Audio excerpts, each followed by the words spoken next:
You're listening to Politics Unspun with me, Jack McCluskey. And me, Charlie Carter. We're two economists discussing the hottest political debates. Like, do tax cuts really boost economic growth? How high should the minimum wage be? Is Scotland ready for independence? Should post-work pints be free? Yes. And because there's nothing we love more than the sound of our own voices, we're putting our future career prospects on the line to share our thoughts on each one of these deliciously controversial topics. We hope you enjoy. Hello and welcome to our second, yes, you heard it right, second episode of Politics Unspun. If you missed it, Charlie was telling us about his favourite 3 cocktail ingredients. Can you remember those, Charlie? I was something about whipped cream and cherries and something. Yeah. What was the other one? Whipped cream and 2 cherries were your Two 3 cherries. elements to a cocktail. I was 4 fantastic. beers down, okay? Cut a man some slack. I gave you very insightful beer reviews. You did, Yeah, which I tried my hardest to cut out, but they were too essential to the podcast, so I kept them. But now that we're big time, Charlie has invested in a new mic. Now, naturally, Charlie has got a master's in research. He's soon to be a doctor of philosophy. So obviously for this audio podcast, he would only select a mic for the most important features. So Charlie, why did you pick this microphone? That's a very good question, Jack. Thank you for asking. Because this is for my utility. It makes me feel good about myself. For the viewer at home or the listener, it is a glowing microphone, which I got for £19. I don't have that sort of money, but I stretched to it anyway for this podcast. And it just makes me feel, like the real me. Charlie, what is this week's topic? Why is it interesting? Okay, so this week, Jack, we're talking about HS2. For those of you that don't know, HS2 has been a very controversial topic in the political domain for the last decade. Originally proposed by Gordon Brown in 2009, the idea is to build a high-speed rail network from London Euston in the first phase up to Birmingham, and then in the second phase, extending that high-speed rail network into the north via Crewe up to Manchester and also from Birmingham to Leeds. And the idea behind this is essentially just to have really, really fast trains.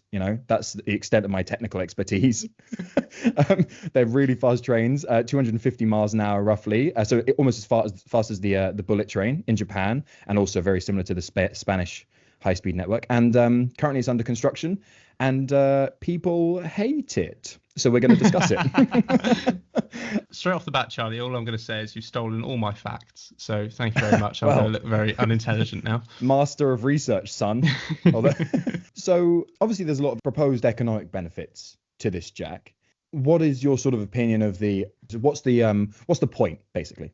I'm not sure what the people who first came up with it, like Gordon Brown, thought the benefits were, but I'll tell you what I think they are. And we're talking about if the whole thing was complete, bearing in mind phase 2 has been cut now for a saving of 36 billion. That was the part that took you from Birmingham to Manchester and Leeds, right? So currently it's just going to go from London to Birmingham. But anyway, the benefit is that people can originally commute from, let's say, Birmingham to London, which reduces some of these structural inequalities based on geography. First, those jobs are going to stay in London, but people from Birmingham to go to them, benefiting the GNI of Birmingham, but the GDP of London. But then the second phase being that some of those jobs start to move to Birmingham as more people start living in Birmingham, but moving for their jobs down to London.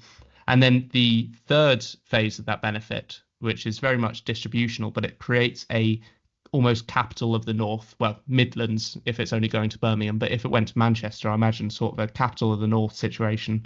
And that has agglomeration benefits where by being near London in the south, a lot of cities benefit from that. Again, we're talking about those structural inequalities based on geography.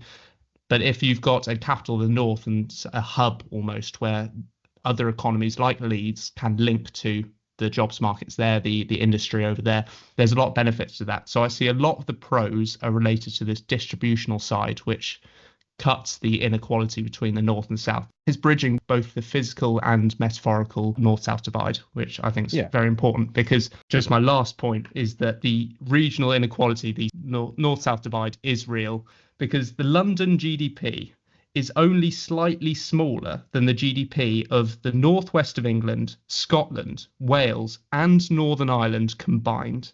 It's 26% of England's GDP, and some estimates have London's GDP as per capita as more than double of Manchester. So there is a north-south divide, especially if you're talking about London. Yeah. And this could So the bridge that. main reason, so for viewers, that this is a real sticking point is because, yeah, like you said, this north-south divide is just so prominent that we need economic policies that's going to help essentially bring these population centres closer together. And I think the idea of HS2, if the part that's connecting London, Euston to Birmingham, is that it's going to cut time, but it's also going to increase capacity. So I think the current estimate is that it takes around an hour and 20, and that's going to be cut down to about 50 minutes to get between London and Birmingham. So about a 30-minute increase in speed, which doesn't sound that dramatic for the amount of cost that it's costing the taxpayer. But a lot of the benefits of HS2 seem to be around this idea of capacity. London and Birmingham is one of the most traveled routes in Europe, and currently struggles with the British infrastructure that we have and the crumbling rail networks that we have. And I think to have another route connecting them is not only going to be beneficial for people commuting between population centres, but also the firms who use trains to transport goods and services and input materials by train, which is going to reduce the cost to them. And it's also essentially just going to make the ease of doing business in the Midlands much easier because it's much more connected to the actual economic hub that is London. So it really benefits from the external economies of scale. And I think that's a point that's massively overlooked. It's not just about the speed, it's also about the amount of capacity that these railways can then support. That's a really important point. I hadn't seen that argument about the capacity side. So is there an inability to get enough people down to London and vice versa then? Is that a problem right now? Both people and input materials. So freight train is going to be a massive part of the appeal of HS2 for a lot of proponents. You can essentially just connect supply chains much more easily between Birmingham and London, which is just currently not viable on the current network. So I think that's a massively overlooked, and for me, that's going to be the part that really drives productivity. Not only do you have this situation where you're reducing the distance between cities, which gives firms broader access to human capital and skilled workers, which I think is a massive part of it. But you also have a situation where if you can get goods if you have a larger capacity, increasing the supply, reducing the cost and time it takes to get raw materials between Birmingham and London, I think that's a massive appeal for companies that might not otherwise have moved from London to Birmingham, or firms that wanted to start up in Birmingham but are just too far away from London and the difficulty is just too much to get to that economic centre. So I think a lot of the economic benefits of HS2 are in the capacity of that route, which is such a big portion of this, I think. Yeah. I genuinely didn't realise that freight was affected as well, that was moving to high speed as well. Yeah. I hadn't seen that argument, and I think that's incredibly valuable. Absolutely. Yeah. And I think the main argument against HS2 always seems to be the cost, right? So do you want to talk us through just the eye-watering numbers that HS2 comes with?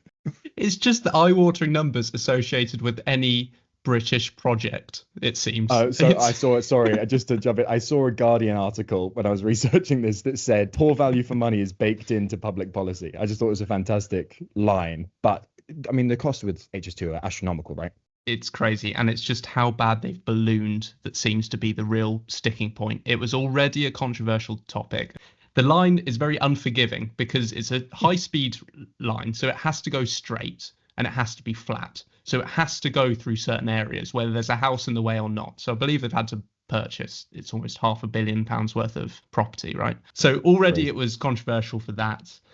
But then the fact that prices just seem to keep going up just put people off like crazy. It was already at the original budget, so putting in 2019 prices, it was already valued at the same price as the entire government's transport budget. Then it ballooned. It went 49.3% over budget, ending at 66.6 billion.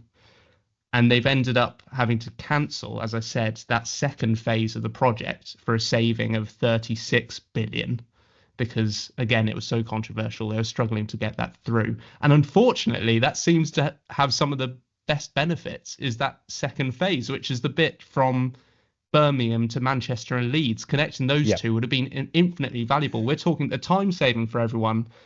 If all phases were completed, we're talking London to Manchester would go from 2 hours and 6 minutes down to 1 hour, 11 minutes. That is an incredible saving. That makes it commutable. I mean, that is... Yeah, absolutely. If people are working hybrid, which they probably are, if you're working that distance, you're working probably, 3 days at home, 2 days in the office, or vice versa. If you get it down to an hour and 11 minutes, that is feasible for commuting. Absolutely. And And I that's think a crazy saving. and that has a lot of spillover effects into something that we're both very interested in, is just the pressure on the housing market at the moment. And I think a lot of people are of the opinion that housing prices aren't going to come down until we remove the emphasis of being in the middle of city centres, which is essentially driving a lot of these house price increases. So by having more remote work and better commutable infrastructure, we can essentially move people out further away from the city centre, which takes a lot of the pressure off of those inner city prices and commuter belt prices, which is going to be so beneficial for the housing market as well. So there's a lot of sort of spillover effects. But bringing it back to the cost, I mean, like you said, it's going to cost, I think the government estimate now is somewhere between 72 billion and 98 billion. That's even higher than the one I found. Yeah, which is absolutely insane. And that's the government estimate, which, you know, if anyone's going to suffer from optimism bias, it's the government. So let's just put it at a nice, cool 100 bill. So we're talking a doubling of the original spend. Yes. Well, originally, I think in 2012, when it was passed by the Conservative coalition, it was estimated to be 32.7 billion. So it's increasing. It's more than doubled. In some estimates, it's tripled. And I think this goes down to a couple of different reasons. I think optimism bias is a massive part of it. My favorite one is that they've realized that the land wasn't flat enough, or at least the land was more difficult than they anticipated. And my question goes, I know these projects are massively difficult, but I do think that there needs to be more emphasis needs to be put on preliminary work. When we're talking about huge infrastructure projects, there should have been more of an emphasis. And the government has chalked a lot of the increase down to the cost of living crisis. But that doesn't account for the fact that between 2012 and 2017, their own estimates doubled.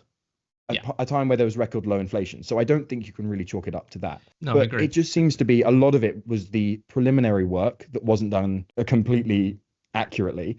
And also the constant chopping and changing of governments has made, and policy on HS2 has made the administrative burden so high.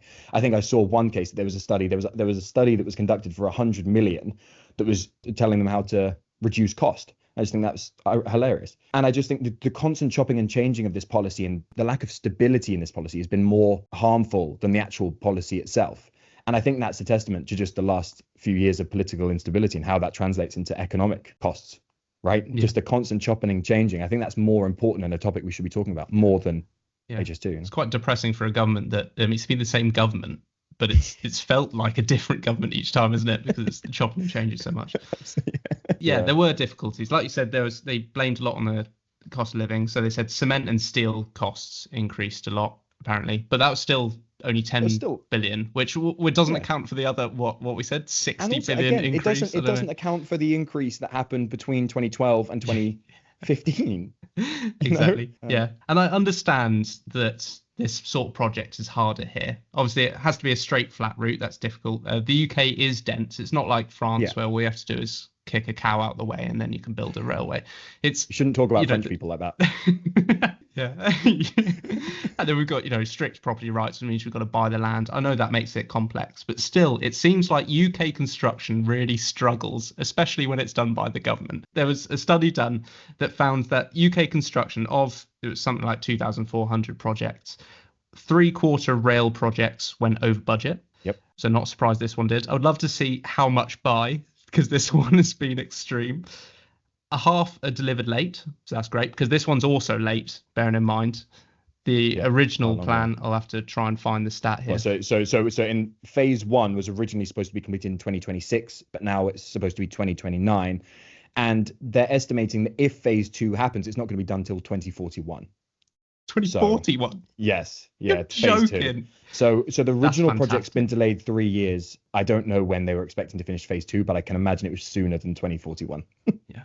So I think the listeners are starting to get the picture of how it just seems to have spiraled, and something that was already hated by some people, at least, it's got worse. But can I just say one last thing, that they found that the average cost per unit in the UK for building these sort of projects is higher than France, Germany, USA and Australia. And I just want to point out that that's including Australia. This is a country that when they built the Sydney Opera House, it had a budget originally of 7 billion. It was meant to take 4 years.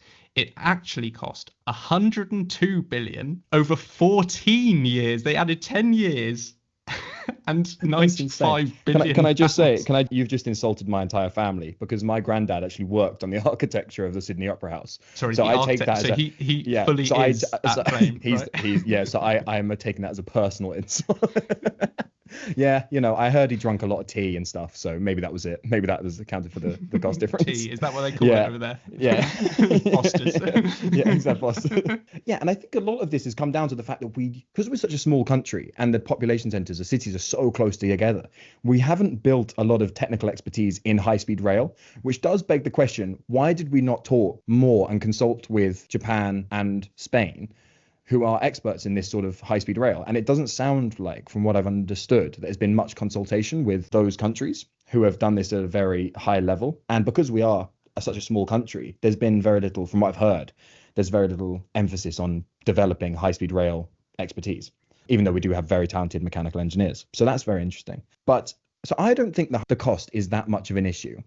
And I think if you think about it, one, in the context of the economic benefits we were talking about earlier, and two, if you look at it a bit more pragmatically and spread it out over a longer period of time and look at it per person, you can get the numbers down quite significant. So a project like this obviously takes a very long time to build. The economic benefits of it are seen well into the future. So if we assume a very conservative time frame, about 50 years, and we're assuming the top estimate of the government cost, which is 96 billion, that works out about 1.96 billion a year, which is still significant. I'll grant you.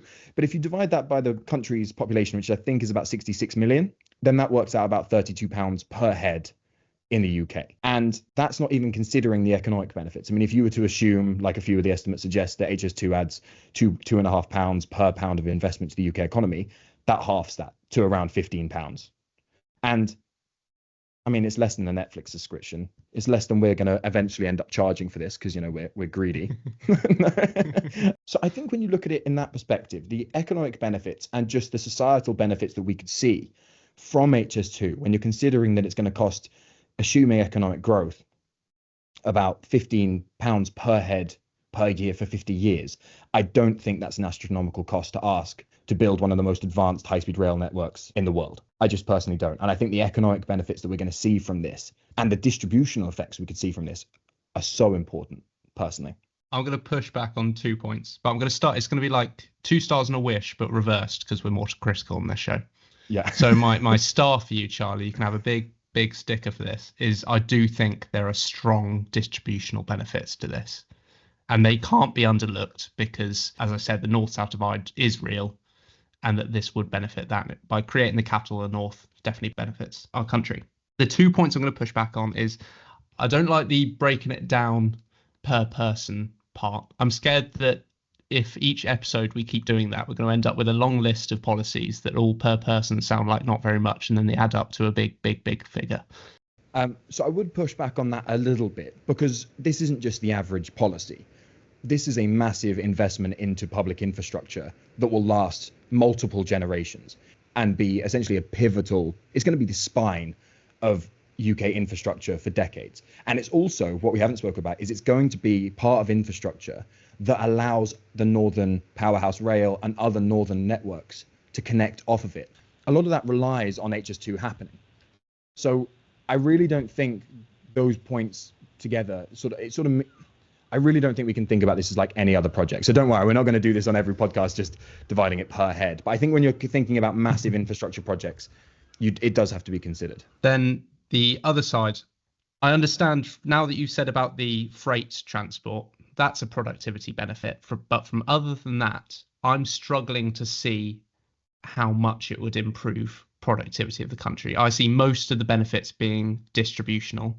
I think other than that, it seems to be just a better matchup of skills and job requirements, which obviously is beneficial, but it's a big cost for that. So can you talk more about what you think the productivity benefits would be? Yeah. So I've been doing a little bit of work with the West of England Combined Authority. And in part of that work, I've basically been looking at the relationship between productivity and innovation, and basically what is hindering firm level innovation, which eventually translates into productivity. And a lot of what we see from different combined authorities is there's two main reasons. why firms don't innovate and essentially improve their levels of productivity. And it's because the cost is too high and because they don't have access to qualified personnel or skillful personnel. There's other policies to tackle the human capital issue, but we have to accept that we need to connect these areas to be able to give firms the best access to human capital. So even if you just, because we're both sort of convinced on the freight argument, I'll focus on the human capital argument. A lot of very talented people go to places like Birmingham University, Manchester, Liverpool, Newcastle, but a lot of them aren't very enamored with the economic prospects there. And also the connection to London is very, very poor. There might be an argument to be made that people going to university or further education or very talented apprentice or vocational jobs, they're educated in those areas, but then they end up moving back to London. I think by having higher speed rail networks, they can have more marginal benefit in those areas than they might otherwise have in London. And I also think it's essentially going to allow businesses to expand if they might not otherwise have done, which naturally comes with productivity benefits. And that's not even considering the freight argument. I think just connecting human capital and having a better matching in the labor market is going to be so much more important, especially as we're starting to think about moving economic prosperity out of London. And also I put a measurable amount of benefit on just distribution. I think that is a really important part. And I was listening to Andy Burnham, the Metro Mayor of Greater Manchester, and he was just saying, why is it that whenever the hard choices are made in the UK, why are those hard choices a lot of the time focused on the north? London got the Elizabeth line, Birmingham is now getting HS2. So why do we always have to make these economic choices at the expense of the north? And I do think that's a really strong argument. And a lot of these metro mayors are saying that they want these better infrastructure links. I mean, I tried to travel to Durham and it was awful. I mean, everywhere up to York was okay until a homeless person spat on me, which was a little bit uncomfortable. But but traveling up to York was fine. But in terms of getting to Durham, it was very, very difficult. And I think the trains were cancelled, very, very slow. And that has to translate into economic productivity. I was traveling around Scotland recently, and we got to a place in the middle of Scotland called Tyndrum, and we went to the pub, got talking with a guy, and he said that just the geographical immobility, he didn't say that, I'm not going to try a thick Scottish accent. I think there was a lot more swear words in it than that. I think it was something that he was critiquing the buses, I think. But he was saying that the lack of ability to move between regions is really hindering him. It would have cost him a lot of money to permanently move from Tyndrum to Edinburgh, which was essentially his end goal. And that was where all the economic opportunity was. And from a fairness standpoint, even if you're not looking at it productively, I think that's massively important that we do invest in infrastructure because there's a lot of unequal opportunity in the UK. I do think a lot of that's due to geographical immobility. Also, there's an argument to be made that by improving connections to places, especially between the Midlands and the London, you're essentially giving firms less power over wage setting because you're connecting bodies of human capital. I mean, it goes down to this, the coal mining village argument. If you're in a village and the only source of income, the only firm is a coal miner, that coal mining firm is going to be able to drive down wages for people living in that village. And it's the same when you look at it from a more macro perspective, connecting these bigger areas, it just gives people more options and allows the free market to operate better. You don't have what's called monopoly power in the same way. So, and that's going to be only beneficial for wages, in my opinion. So even if it's just redistributive from firms to workers, I think that's beneficial as well. Anyway, yeah, sorry, I'm rambling now. A lot of that's going to have to be cut. No, I loved that argument. I really did. I really want to emphasize this point that by speeding up the transport, it's essentially the same as moving London closer to these areas. Then it opens up so many more options. It makes the labour market so much more competitive, and that's better both for the worker and the employer. I think both people benefit. So I'm so on board with that argument. I really am. The one bit I want to add is that it needs to go to Euston. Have you seen that it might not be going to Euston now? No, I didn't see that. It's a real problem that originally it was meant to start at Euston. That was the start in London. And then there was a stop on the way, which is sort of northwest of London. Okay. It's still in London, but the point is it's not central. Yeah. And it seems like in current plans, it might not make it to Euston. It might be the first stop is that stop not in central London. Yeah, that's not good. Yeah, because I didn't know that. The problem with this plan a little bit is that getting between big cities is half the problem. Moving within them is also a problem. Yeah, And yeah. as soon as you make the start point outside of the bigger city, then if you're on, I mean, given how big London is, if you're on the other side of London, it doesn't really make it commutable. And even London, who has some of the best local transport links in the world, even then it's a bit difficult. I mean, we tried to get to a friend's house on the other side of East London, and it was difficult, to say the least. It took us the same amount of time to get from Bath to London as it did from London to his house, and he is in London. So it is crazy. And a lot of emphasis, a lot of transport policy, like you said, does need to focus on intercity transport links, definitely. Yeah. Just want to say to listeners that Charlie's implied there that we spend a lot of time with each other outside of this podcast. That's not true. I don't spend any time with him. We don't talk outside of this podcast. This is sort of like marriage counselling. We'll stay together for the podcast. Yeah. We just thought that we'd get on a call and shout at each other for 2 hours a week, and that would sort of fix all of our differences. We don't agree on everything all the time, and I find that that's massively inconsiderate on his part. So the people in Brighton are going to be getting very annoyed at us at the moment, Jack. Oh no. Because we haven't spoken about the environment in any of this, which is fundamentally the main reason why people hate HS2. And we haven't spoken about it at all. So on that bombshell, no. How do you perceive the environmental impact? Because I think this is you find this a little bit more interesting than I do. What do you think of the environmental impact? Why do you think it's a problem? Do you think it's a problem? I'm going to push back on that because I don't care about it at all. Now, I was trying to do us a favor there. No, my course is all about transport policy and how it relates to the environment. So I really should know about this, and I know the arguments of other people. So I'll parrot that and pretend like it was my idea, right? Sorry, I love that. I just love well, I'm not interested in it. I mean, it is my PhD thesis. Look, to anyone listening, I do think the environment's incredibly important. I just think for this policy, it's not as big a deal as the economic outputs and the inequality benefits of it. Even though it's the main reason people seem to hate it, I think it should not be the first thing we think about when you think of HS2. Interesting, because that is what people think about first a lot of the time. Yeah, and I do think that's a little bit nuts, to be honest. Yeah, so the main argument seemed to be, well, number one, building that extent of infrastructure. Of course, that's going to have an environmental impact, not just from the materials, but the land you're displacing. There seems to be a big argument about the biodiversity of the areas that you're going through, because even splitting a field in half reduces the biodiversity by an incredible amount. I struggle to put weight behind the argument. Part of the reason is because I'm an economist, not someone who did environmental science. I'll admit that part of the reason I'm just not well educated enough on the subject for it. But my point is that I think that the inequality and productivity benefits are so high that with that you could probably pay for another project which is better for the environment to offset any negative sides of this. So it just gives us the capital to be able to invest in other decarbonisation. Yeah. And I think you've got to see it that way. That's my point. I saw that they say that HS2 is going to be better for the environment once it's actually built. But my girlfriend did make the very good point.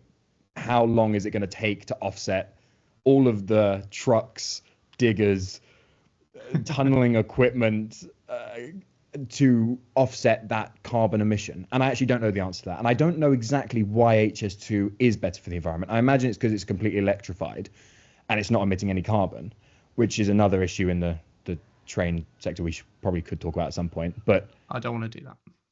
That's fair enough. Neither do I, really. I'm just catering.